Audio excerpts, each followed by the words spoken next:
All right, so Colorado, of course, I think we all know at this point, they got their ass handed to them by the Oregon Ducks. Listen, I knew that this was probably going to happen. The fact that Colorado went 3-0 compared to what they were last year is a major accomplishment. I had them originally going 4-8 after what I saw for the first three games. Excuse me. They have a phenomenal chance of winning 6, 7, maybe potentially winning as high as 9 games. They have a great opportunity. Um, Listen, Oregon is the better team. Oregon is a team that is contending to win the Pac-12. Colorado isn't this year. Again, I think the highest that they can go is 9 wins. I think the lowest that they can go is maybe 6 wins. Maybe 5 or 6 wins is probably the lowest that they can go. But Colorado is a solid football team because they have a quarterback in Shedeur Sanders. They have the playmakers on the outside. The offensive line, let's be honest, it's not the greatest. They don't have the biggest size, but let's be honest here. When we think of the Pac-12, do we think of size when we think of the Pac-12 as far as the offensive and defensive fronts?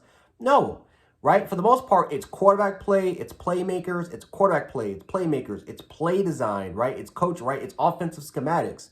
Like that's what we think of when we think of the Pac-12. Like the Pac-12 is the Big 12 of old, right? Remember how the Big 12 back in the day it was just shootouts, right? It was just constant shootouts. And this is when Nebraska and Colorado disbanded and they went elsewhere.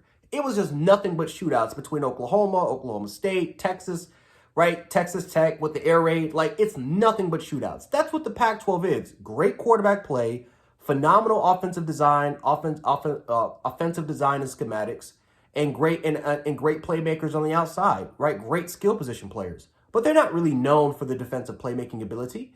And for those who are thinking that Oregon has a great defense, Texas Tech put up 30 points on that team. And that was a close game. So it's not like Oregon is a world beater, but Oregon is one of the best schools in the Pac-12. They're a team that they're a top 10, if they're a top 10 or maybe a borderline top 10 type of program.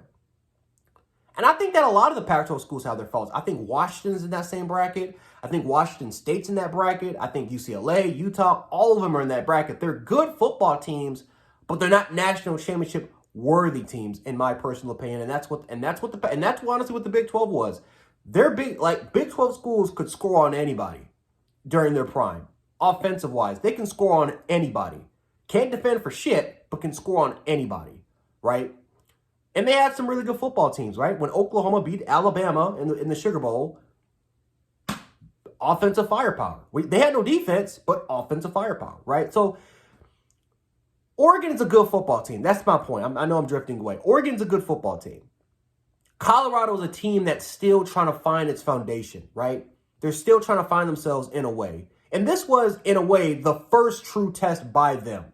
Their first test was getting past the hurdle. Can you handle it on this stage, right? Can the HBCU players handle it, right? The narrative was that they couldn't play. We found out that they can play, right? And Nebraska, TCU, and Colorado State are all FPS schools. They're not FCS schools. They're all FPS schools. A lot of those transfers came from FCS level type programs, or they just didn't make the cut elsewhere throughout the FBS level. People have to remember that Colorado has 85 transfers. 85 transfers. And not all of them were starters, right? A lot of them were talented, maybe like 3- and 4-star players, but couldn't really see the field. Like, you have a mixture of all of that when trying to really rejuvenate a program. So this was a loss. This wasn't shocking at all. I understand that Colorado has gotten a lot of, and trust me, they've gotten a lot of hype, right? Celebrities are going to their game. Lil Wayne's walking out. He's walking out, performing live. I've never seen that happen in a football field before, so that was nice. That was pretty cool, right? All these celebrities. You got College Game Day that's going there. Like, everybody's covering the entire world. Colorado is on that level when European countries are covering football. And no, we're not talking about kicking the football or soccer. We're talking about the American Football League over here. The European teams are covering them. That's how you know they're prime time. That's how you know they're big. But they're not at that stage yet. They're not there yet. And I think that for Colorado fans that thought that Colorado had a chance of winning the Pac-12, I think we had to come back down to reality, right? I had a lot of Colorado fans argue with me, or supposed Colorado fans argue with me, because I said, dude, Colorado's going to probably win 7 or maybe 6 or 7 games this year. They're going to get shut down by Oregon, by USC, I don't know if they play Washington State, but Washington State, UCLA, like Utah, they're going to get shut down because those teams just have better personnel than them.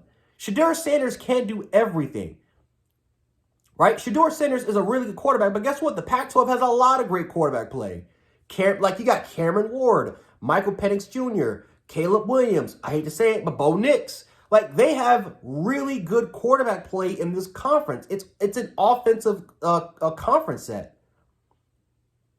So you're not just gonna constantly put up 40 points against these great teams, right? Defensively, it's not like you're gonna completely shut everybody down like you did against Nebraska or like you did against Nebraska. You're gonna have games where TCU and Colorado State are right. Those type schools will put up 30-some points, and you saw it tonight. Like Oregon destroyed Colorado, ran the ball up and down the field, threw the ball up and down the field. Colorado had 15 penalties through the game. You felt the intimidation. You felt the low morale. Like they got out coached. They got out physical. They got outplayed. Every word that you can put in, that you can take away from the dictionary to describe this game. Yeah, Oregon was better. Oregon was just fully the better team. By far. Colorado played and coached piss poor tonight. And you know what's funny? The same thing can happen next week because USC is a better football team than Oregon is, in my personal opinion. I think USC is most likely going to win the Pac-12 again. They're a much better offense than Oregon.